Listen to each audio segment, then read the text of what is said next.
వార్షికోత్సవం సందర్భంగా Meenakshi test tube baby centre Guntur నందు ఐవీఎఫ్ ట్రీట్మెంట్ పై 40 to 50% రాయితీ.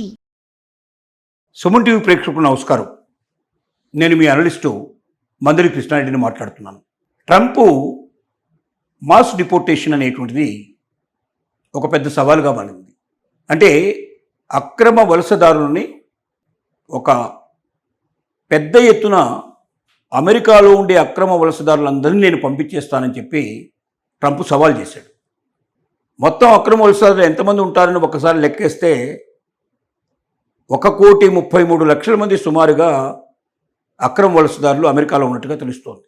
అంటే దీంట్లో అమెరికా ఇండియన్స్ మ్యాక్సిమం ఉంటే ఒక 7,25,000 ఉండొచ్చు అనేది ఒక ఆలోచన.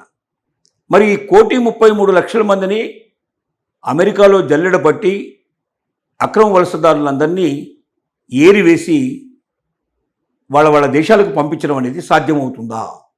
ఈ ప్రశ్నకు జవాబు ఏంటంటే ఇది అంత సులభమైన పని కాదు.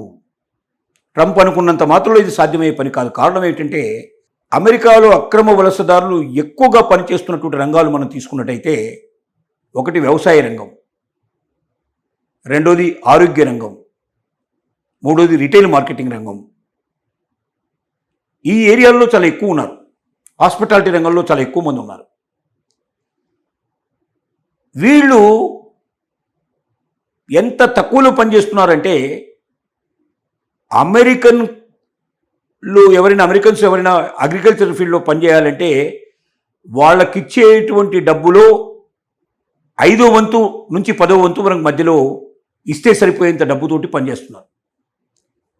రెండోది ఆహర్నిశలు కష్టపడతారు. బయట నుంచి వచ్చిన వాళ్ళకి అక్కడ ఉండడానికి వసతి కల్పించి వాళ్ళకి భోజనం ఇట్లా ఏ రకమైన ఇబ్బంది లేకుండా చూస్తే మిగిలిన ఖర్చులో కొంత డబ్బు ఇస్తే వాళ్ళు కొంత డబ్బు మిగిల్చుకోగలిగేటువంటి పరిస్థితిలో ఉన్నట్టయితే వాళ్ళు ఎంత శ్రమకైనా సిద్ధపడుతున్నారు. అదే అమెరికన్స్ లిమిటెడ్ టైంలో పనిచేస్తారు, మ్యాక్సిమం సాలరీ అడుగుతారు. అది ఇవ్వగలిగేటువంటి శక్తి ఆ రంగాలకు లేదు. ఒకవేళ అంత భారీ ఎత్తున డబ్బు పే చేసి అమెరికన్స్ను ఒకవేళ వాళ్ళు పెట్టుకొని అగ్రికల్చర్ సిస్టమ్ నడపాలంటే అది సాధ్యమయ్యే పని కాదు.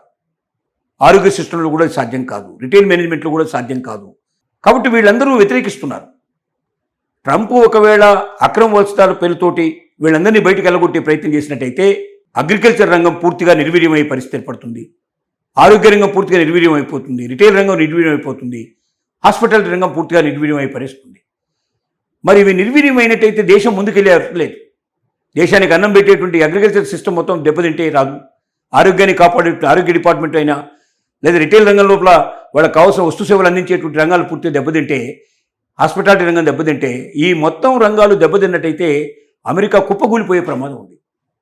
అందుకోసం ఒకవేళ ట్రంప్ నేను ఖచ్చితంగా ఏరి పారేస్తాను పంపిస్తానని చెప్పినప్పటికీ అక్కడ ఉన్నటువంటి ఎవరైతే అమెరికన్సే దీనికి వ్యతిరేకంగా వాళ్ళు నినాదాలు ఇస్తున్నారు.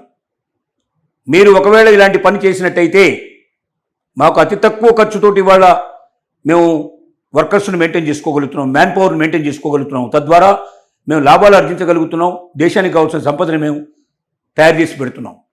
మీరు ఒకవేళ ఈ అక్రమ వలసదారుల పేరుతో వీళ్ళందరినీ పంపించినట్టయితే అమెరికన్స్ ఎవరు కూడా ఆ రకమైనటువంటి పద్ధతిలో పనిచేసేందుకు సిద్ధంగా లేరు. వాళ్ళు పనిచేయలేరు. కాబట్టి ఆ రంగాలు పూర్తిగా నిర్వీర్యమైపోతాయి.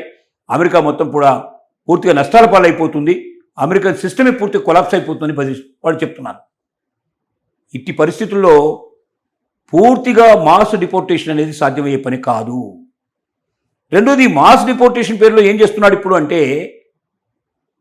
ట్రంప్ చేస్తున్న పని, ఎవరైతే సక్రమంగా వీసాలు తీసుకొని పద్ధతి ప్రకారంగా అమెరికాలో ప్రవేశించారో వాళ్ళని కూడా 30-35 సంవత్సరాల్లో ఏజ్లో ఉండేటువంటి వాళ్ళని కూడా బయటికి పంపించేటువంటి ప్రయత్నం జరుగుతోంది.